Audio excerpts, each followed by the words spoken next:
Oke, di kesempatan video kali ini kita akan bahas mengenai DC lapangan dari aplikasi pinjol, pinjaman online dari aplikasi Julo ya.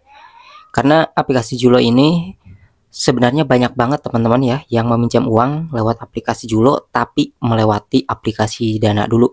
Dan Julo ini memang salah satu aplikasi pinjaman online yang paling banyak ya para debitur ataupun orang-orang yang meminjam di aplikasi Julo, apalagi bekerja sama dengan aplikasi Dana, sehingga orang memudahkan untuk meminjam uang tanpa memerlukan KTP lagi karena sudah ada pendaftaran pada awalnya di aplikasi Dana.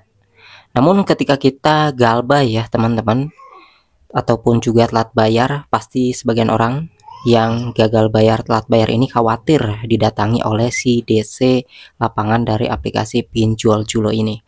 Kira-kira kapan waktu mereka akan mendatangi kita ya jika kita telat bayar ataupun gagal bayar?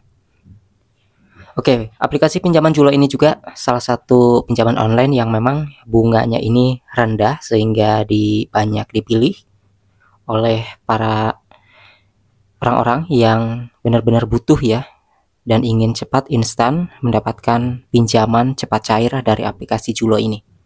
Tentunya buat kalian juga sudah tahu ya bahwa pinjaman online dari aplikasi Julo ini bunganya itu rendah di 0,1% aja per harinya. Dan di sini juga dari pinjaman Julo ini mulai dari 3 bulan hingga 12 bulan. Namun jika kita galbay ataupun gagal bayar bahkan telat bayar, apakah si DC lapangan ini akan mendatangi kita dan di daerah kota mana saja akan didatangi oleh si DC lapangan ini? Oke, sebagai informasi, jika aplikasi pinjol Julo ini adalah aplikasi yang memiliki DC lapangan ya teman-teman. Dan DC lapangan yang tersebar yang udah ketahuan gitu ya ada di daerah Jakarta, Bogor, Depok, Tangerang itu ya, dan daerah kota-kota besar lainnya juga ada.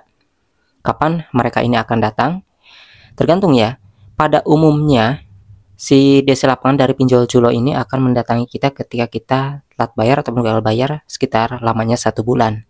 Tapi untuk yang dekat-dekat kota besar ada juga tuh ya yang udah beberapa hari aja telatnya itu langsung dicari oleh si DC-nya. Karena memang di kota-kota besar ini orang yang meminjam juga ketika telat bayar atau gagal bayar itu akan mudah ditemukan teman-temannya seperti itu.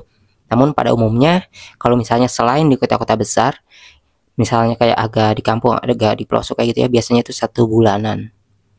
Nah tentunya sebelum mereka mendatangi kita juga pasti akan ada yang namanya teror SMS chat ataupun panggilan terlebih dahulu ya, dan juga surat peringatan. Jadi itu step by step sebelum si DC lapangan ini datang, mulai dari chat hingga telepon ya, dari terornya, kemudian surat peringatan untuk waktu jangkanya yang sudah lewat, kemudian mereka ini baru akan datang. Maka ketika mereka ini belum ada telepon, belum ngechat ya, belum neror, bahkan belum memberikan surat peringatan, dapat dipastikan mereka ini tidak akan datang teman-teman kayak gitu. Tapi jangan sampai terkecoh juga bahwasanya si pinjol Julo ini juga kadang-kadang gitu ya, ada yang beberapa hari aja udah didatengin. Dan kalau misalnya kita merasa belum didatengin udah lama, itu kadang-kadang dendanya kalau dicek itu akan semakin naik.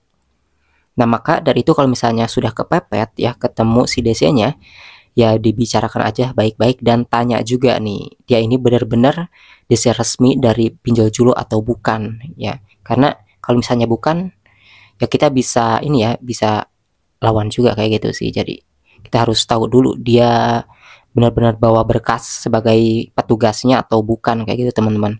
Jadi intinya di kota-kota besar seperti Jakarta, Bandung, Bogor, Depok, Tangerang itu ada ya DC lapangannya, karena si pinjol Julo ini ada DC lapangannya.